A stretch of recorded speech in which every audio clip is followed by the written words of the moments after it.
నమస్తే అండి. నేను శ్రీనివాస్ మళ్ళీ మీ ముందుకు వచ్చేసాడు. ఈరోజు ఇంకొక శక్తివంతమైన మంత్రము, ఇది కూడా పరమశివునికి సంబంధించిన మంత్రాన్ని పఠించుకుందాం.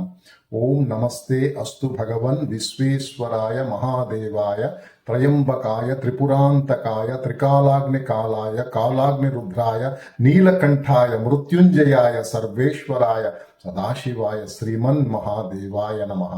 ఎంత చక్కటి మంత్రం అండి. ఈ మంత్రము ఓం నమస్తే అస్తు భగవన్ మంత్రము పరమశివునికి చెందిన శక్తివంతమైన మంత్రము. ఈ మంత్రాన్ని నిత్యం పఠించడం వల్ల మనకు మానసిక ప్రశాంతత లభిస్తుంది, ప్రతికూల శక్తులన్నీ తొలగిపోతాయండి, దైవిక రక్షణ కలుగుతుంది మనకి. అలాగే భక్తుడికి ఒక జ్ఞానోదయం ఏర్పడుతుందండి. అలాగే భక్తుడికి ఆధ్యాత్మిక చింతన కుదురుతుందండి. భగవంతుడి వైపు అడుగులు వేస్తాడు ఈ మంత్రం ద్వారా. మంచి పవర్ఫుల్ శక్తివంతమైన మంత్రం అండి ఇది. సో అందరము నిత్యం పఠించుకుందాము. ఓం నమస్తే అస్తు భగవన్ అంటే దాని అర్థం ఏంటండి? ఓ భగవంతుడా, నీకు నాకు నమస్కారము. అలాగే విశ్వేశ్వరాయ మహాదేవాయ అంటే ఈ విశ్వానికి అంతటికీ నాథుడైన ఓ శివుడా, ఓ మహాశివుడా, పరమశివుడా, నీకు నా నమస్కారం.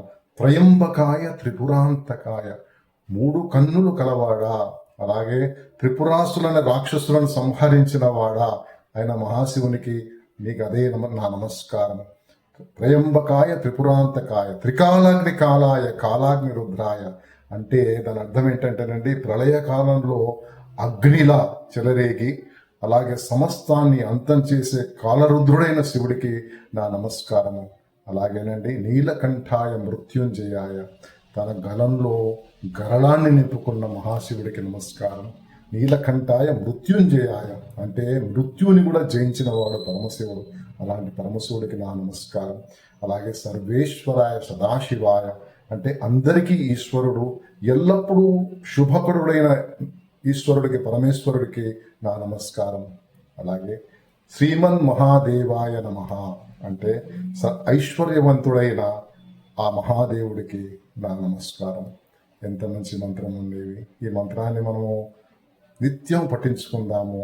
11 సార్లు రోజు పఠించుకుంటే ఆ శక్తి మనలో వస్తుంది.